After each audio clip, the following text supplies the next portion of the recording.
तो आज के इस वीडियो में हम लोग देखने वाले हैं भूकंप को।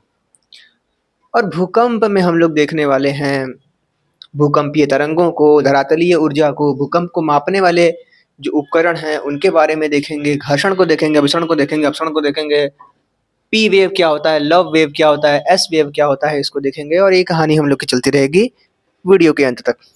सबसे पहले तो बात करते हैं पृथ्वी पर भूकंप आता क्यों है, और उसके पहले हम लोग बात करते हैं कि एकदम बेसिक चीज़ें क्या हैं।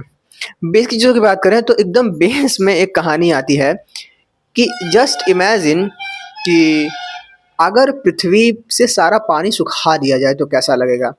अभी पृथ्वी हम लोग देख रहे हैं ऐसी, अगर सारा पानी सुखा दिया जाए तो कुछ ऐसी दिखने नहीं लगेगी, कुछ ऐसी। फिर पानी सूख गया इतना, फिर बुड़ गया, मान लो स्थल आ गया, फिर पानी सूख गया, ऐसे हो गया, फिर आ गया ये मान लो पहाड़ है, तो कुछ इस टाइप की लगेगी। तो अगर इस टाइप से इसको देखा जाए तो हम कह सकते हैं कि ये कुछ अलग पार्ट दिख रहा है, ऐसा कुछ ऊपर ऊपर का पार्ट दिख रहा है, ये कुछ अलग टाइप का पार्ट। तो इधर समझ में नहीं आ रहा है, इसको तो हटा ही देता हूँ। इधर समझ में नहीं आ रहा है, परंतु आप एक बार आँख बंद करके सोचो कि ये जो पृथ्वी है ये कंप्लीटली ऊपर से तो ठोस ही है, बस कुछ किलोमीटर का भाग जो बड़े बड़े जलाशय बन चुके हैं उन जलाशयों में हम लोग देखते हैं कि पानी भर गया है। ठीक है, अगर पानी को हटा दे तो क्या बचेगा? जमीन ही बचेगा। मतलब टोटली तो सतह जो बचेगा हमारा वो ठोस ही बचेगा। उस पे भी हम लोग क्या-क्या देखते हैं? हम लोग भी ये देखते हैं कि भैया उस पे महाद्वीप है ना? बड़े-बड़े महाद्वीप, लाइक दैट। ये रहा हमारा महाद्वीप, ये रहा अफ्रीका महाद्वीप, ये रहा भारत ऐसे जुड़ा हुआ है, ठीक है? एशिया महाद्वीप। तो ये देखते हैं, और इसके अंदर क्या है? इसके नीचे क्या है? ये भी ज़मीन ही है। ये भी ठोस ही, बस थोड़ा उसका नीचे तल है। अभी तक हम लोगों ने जो महाद्वीप पढ़ा है, हमारा दिमाग उसी हिसाब से काम करता है कि ये जो महाद्वीप हैं ये गति करते हैं।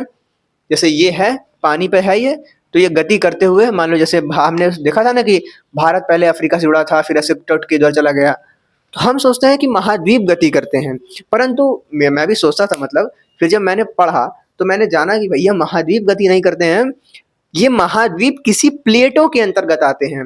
अब प्लेट क्या है? तो हमारे पृथ्वी का ही एक टुकड़ा है plate, just like that. Plate मतलब कि कुछ इस टाइप का। इसमें क्या है, हो सकता है इसमें महासागर भी हो, इसमें महाद्वीप भी हो सकता है, तो इस टाइप से ऐसे, है ना? उनका नामकरण किया गया है मतलब स्टडी करने के बाद इसका। तो अगर मैं अपने स्क्रीन पर आपको दिखाना चाहूँ तो स्क्रीन पर आप लोग देख सकते हो, थोड़ा ब्राइटनेस तेज कर दूँ मैं। ये लो भाई, यहाँ देखो, दिख रहा है?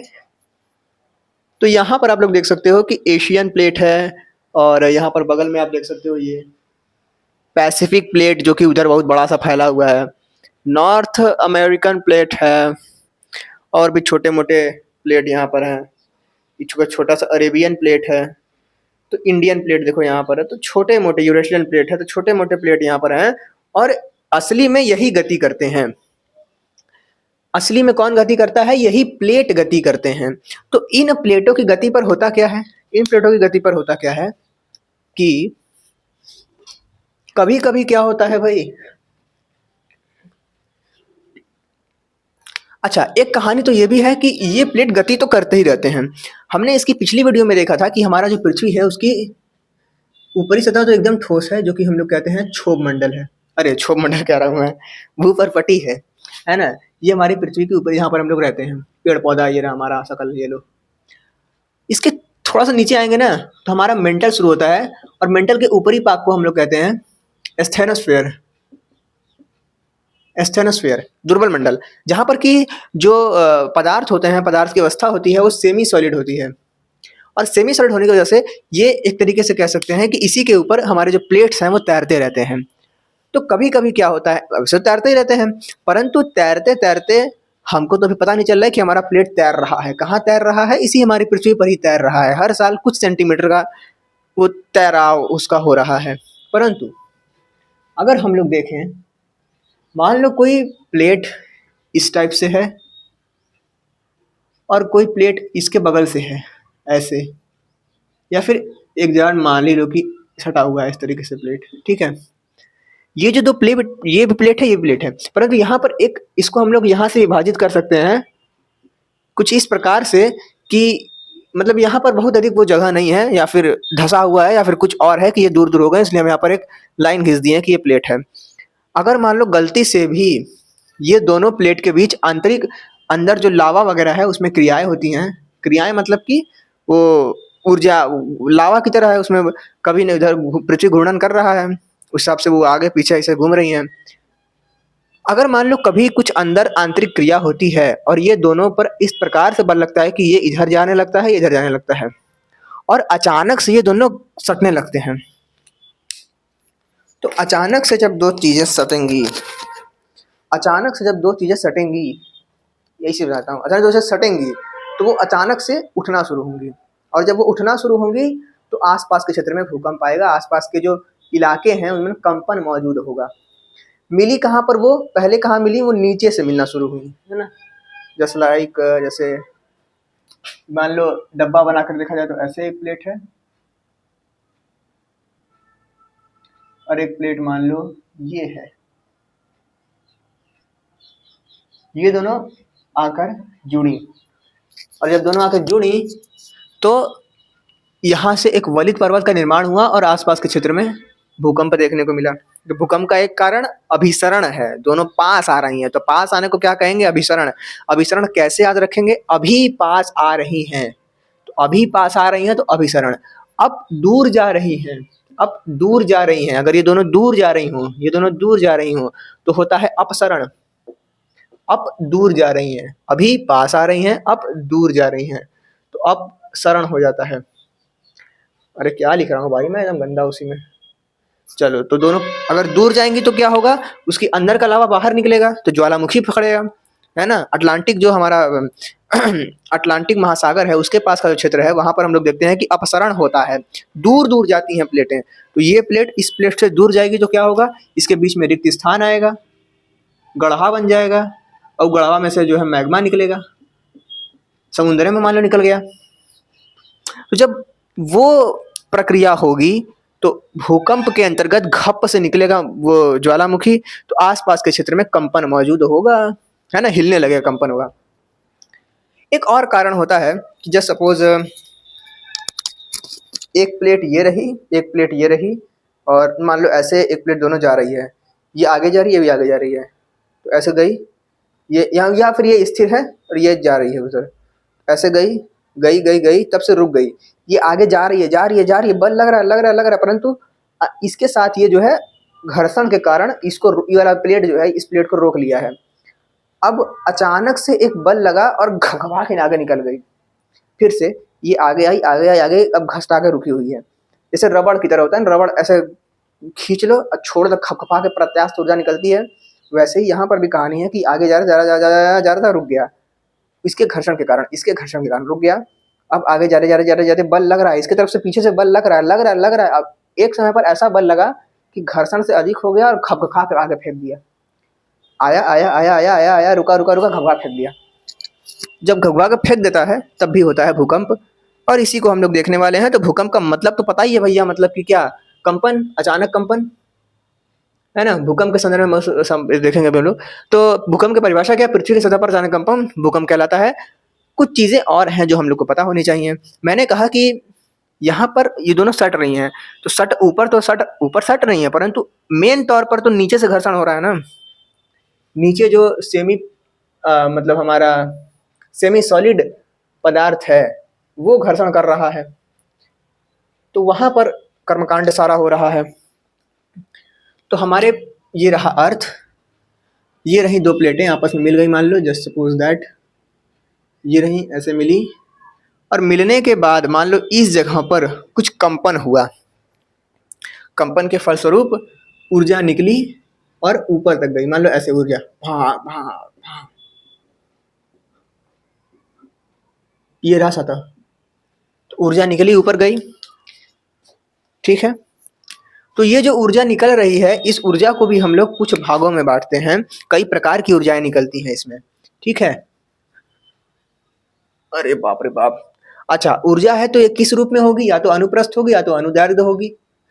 यानी कि सीधे-सीधे तौर पर तरंग के रूप में होगी। ये जो पूरा बोर्ड है हमारा गंदा हो गया जी।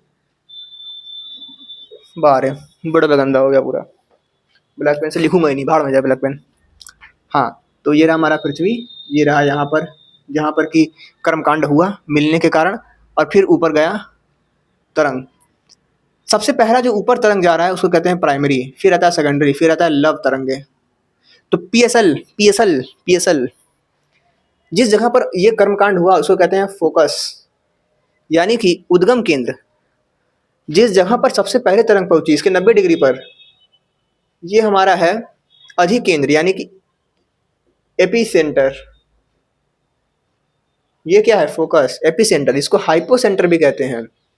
अगर हम लोग बात करें कि सारे तरंग की, ये जो तरंग जा रही हैं जो कि पृथ्वी के हर हिस्से पर जा रही हैं, उन सभी तरंगों को मिलाकर कहते हैं सम्मिलित रूप से भूकंपीय तरंगे। तो यहाँ पर इस चित्र में हम लोग देख सकते हैं, इस चित्र में, कि यहाँ पर कुछ कर्मकांड हुआ है, दोनों मिली हैं या दूर हुई हैं। यहाँ पर कुछ कर्मकांड हुआ अंदर में, नीचे में, और फिर यहाँ से तरंगे निकलना शुरू हुई।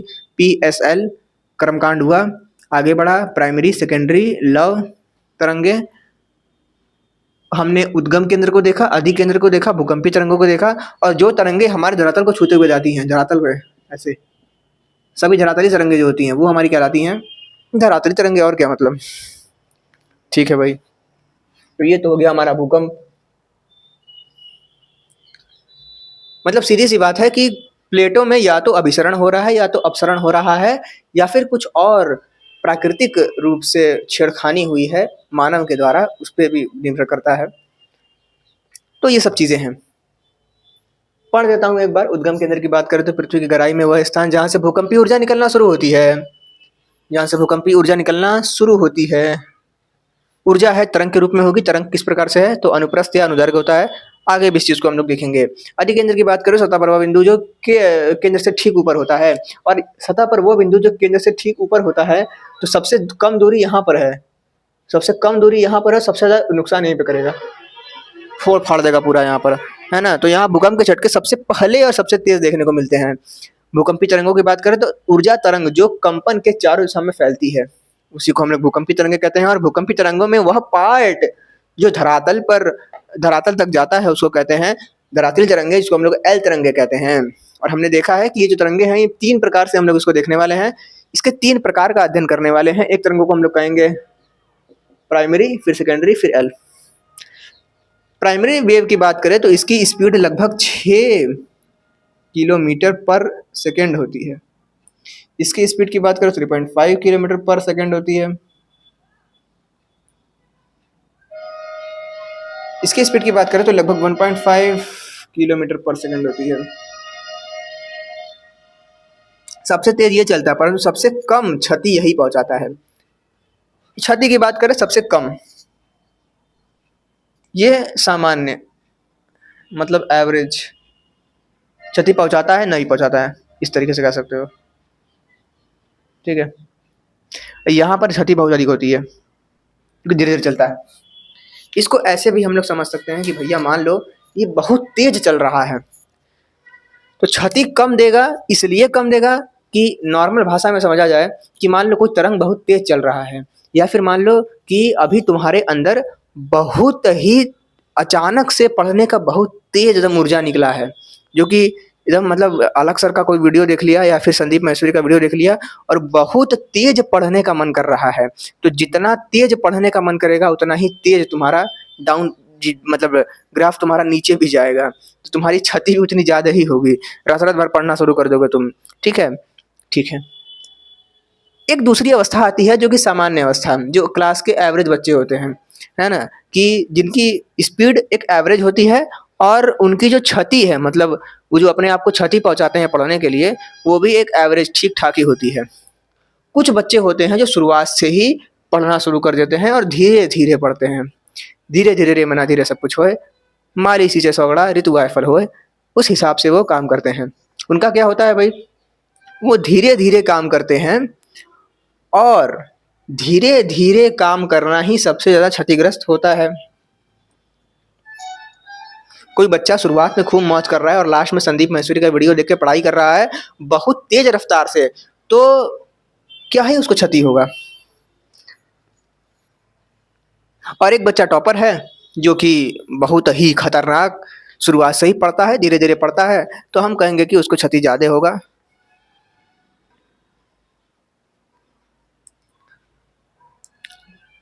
ये तो हो गया हमारा नॉर्मल भाषा में बात। खैर ये ट्रिक 2 कौड़ी का बना मेरा, है ना। 2 कौड़ी का ट्रिक है, कुछ मजा नहीं है इसमें। प्राइमरी की बात करें तो ठोस, द्रव, गैस तीनों में जाता है, और अगर सेकेंडरी की बात करें तो ये केवल ठोस में जाता है, द्रव में नहीं जाता। द्रव से होकर नहीं चालन करता है। और लव तरंग देखा जाए तो वो केवल धरातल पे जो है वो चालन करता है। प्राइमरी को हम लोग पी वेव भी कहते हैं, प्राइमरी को हम लोग पी वेव भी कहते हैं, सेकेंडरी को एस वेव कहते हैं, इसको एल वेव कहते हैं। ये हम लोगों को थोड़ा सा ध्यान रखना है। इसके बाद बात करें प्राइमरी वेव की, तो इसका आवृत्ति बहुत ही कम होता है, कुछ ऐसे चलती हैं। एस वेव की बात करें तो ये ऐसे चलती हैं। एल वेव की बात करें तो ऐसे चलती हैं, ठीक है। अगर आवृत्ति की बात करें पी वेव की, तो आवृत्ति होता क्या है, 1 सेकेंड के अंतर्गत आवृत्तियों की संख्या, मतलब ये तरंगों की जो संख्या है इसको कहते हैं। तो अगर मान लो इतना इतना जगह लेते हैं तो 1 2 3 4 5 6 7 8 9 9 ठो, ये मान लो ये 1 सेकेंड का ये चीज है, मतलब क्या मैं बोलूँ यार, 1 सेकेंड को, 1 सेकेंड का ये लाइन है। तो इस 1 सेकेंड के लाइन में जो आवृत्तियों की संख्या है वो बहुत ही अधिक है, तो हम कहेंगे आवृत्ति क्या है, ज्यादा है। तरंग दैर्घ्य क्या होता है, इसके बीच की दूरी कम है। आयाम क्या है, आयाम मतलब इसकी लंबाई, ऊंचाई, ये भी कम है, बहुत कम है। एस वेव की बात करें तो एस वेव में सामान्य है, मतलब आवृत्ति इतने क्षेत्र में देखी जाए तो 1 2 3 तो है, सामान्य है, तो मतलब हम कहेंगे कि अधिक है, कुछ अधिक है, एक ही तो लगाओ। तरंग दैर्घ्य की बात करें तो ये भी क्या है, अब ये अधिक है तो ये कम ही होगा, इन दोनों में व्युत्क्रमानुपाती का चिन्ह होता है। तो आवृत्ति अगर अधिक होती है तरंग दैर्घ्य कम होगा, आवृत्ति अधिक होगी तरंग दैर्घ्य कम होगा। यहाँ पर आयाम की बात करें तो आयाम इससे संबंधित नहीं है। आयाम की बात करें तो ये जो लंबाई है इसी को कहते हैं आयाम। ये आयाम हम लोग कहेंगे कि मतलब ठीक ही ठाक है, कम ही कहते हैं अभी के लिए, सामान्य है। इन चीजों को या तो ऐसे लिखो या फिर सीधे कह दो कि ये सामान्य होते हैं। परंतु अगर हम लोग यहाँ पर आते हैं तो यहाँ पर आवृत्ति जो है वो बहुत कम हो जाती है, देख रहे हो, मतलब इतनी सी पार्ट में केवल एक ठो आ रहा है। तरंग दैर्घ्य की बात करें तो बहुत बड़ा, लंबाई बहुत अधिक हो गई, बढ़ गया। आयाम की बात करें तो भी बढ़ गया, ठीक है। कारण मैंने बता ही दिया, घर्षण, अभिसरण, अपसरण। अभिसरण अपसरण को रीड का सिद्धांत कहते हैं, ठीक है। और अच्छा, प्रशांत महासागरीय पेटी जो है, मतलब जो प्रशांत महासागरीय प्लेट जो है वो बहुत बड़ा है। सबसे ज्यादा भूकंप वही हमारा जापान के साइड प्रशांत महासागर है ना, देखते हो ना जापान में कितना भूकंप आता रहता है, अभिसरण। तो वही कारण है हमारा, 63% भूकंप हमारे यहीं पर आते हैं। मध्य महाद्वीप की पेटी की बात करें तो अभिसरण से भूकंप आते हैं मध्य महाद्वीपीय पेटी में, जिसमें हम लोग का भारत भी आता है। भारत का जो हिमालय है वो इसी पेटी के अंतर्गत आता है, इसी जो मध्य महाद्वीपीय पेटी है इसी के अंतर्गत हमारा हिमालय भी आता है। हिंदू कुश पर्वत, अल्प पर्वत इधर यूरोप में देखने को मिलता है, ये सब हमारे मध्य महाद्वीपीय पेटी के अंतर्गत आते हैं। अभिसरण से इसके अंतर्गत भूकंप आता है, मतलब कि ये दोनों जुड़ते हैं। इमेजिन करो ना, मान लो यहाँ पर ऐसे रसिया है, इधर भारत का हिस्सा है और हिमालय बीच में है, जुड़ रहा है दोनों, तो अभिसरण हो रहा है, तो उसके कारण हो रहा है भूकंप। मध्य अटलांटिक पेटी, मतलब कि इधर मान लो यूरोप है और यहाँ पर है अमेरिका। अमेरिका और यूरोप के बीच में सागर है, अटलांटिक महासागर। वहां पर जो प्लेट्स हैं वो दूर जाते हैं, उन दूर जाने के कारण भूकंप देखने को मिलता है। समुद्र में भूकंप आ जाता है, समुद्र में ज्वालामुखी आ जाती है, ठीक है। तो अवसान से ज्वालामुखी आती है। भूकंपीय क्षेत्र की बात करें तो हमने 5 प्रकार से भूकंपीय जोन को बांटा है। एक तो हमारा 1 है, फिर आता है सेकंड जोन, थर्ड, फोर्थ और फिफ्थ जोन। ये सबसे डेंजर होता है, फिफ्थ जोन सबसे डेंजर होता है। फर्स्ट जोन की बात करें तो ये न के बराबर है, तो इसको हटा ही दिया जाता है, ठीक है। 2 से शुरू होता है, 2 3 4 5, ये हमारी कहानी है। अगर मान लो कहीं पर कोई बोल रहा है कि हमारा उत्तर प्रदेश मानो, तो उत्तर प्रदेश हम कह सकते हैं कि 3 में आता होगा लगभग, क्योंकि यहाँ पर भूकंप बहुत ही कम देखने को मिलता है हम लोग को। 5 की बात करें, जापान की क्षेत्र ले लो, नेपाल को ले लो, बहुत भूकंप आता रहता है, हिमालय का क्षेत्र है। अरुणाचल प्रदेश को ले लो, भूकंप। इसके मापन की बात करें तो सिस्मोमीटर करके एक उपकरण है, उससे हम लोग नापते हैं इसको। बाकी अगर इसके पहले की बात करें तो मैं देख लेता हूँ कुछ छूटा तो नहीं है।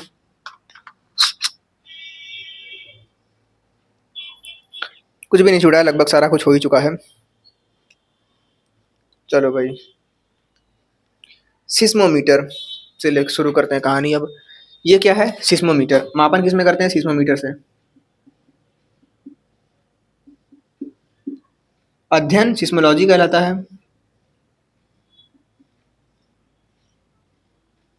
Graph seismograph.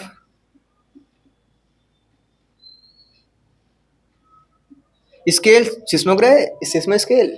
नहीं नहीं नहीं, देखा लापरवाही का नतीजा।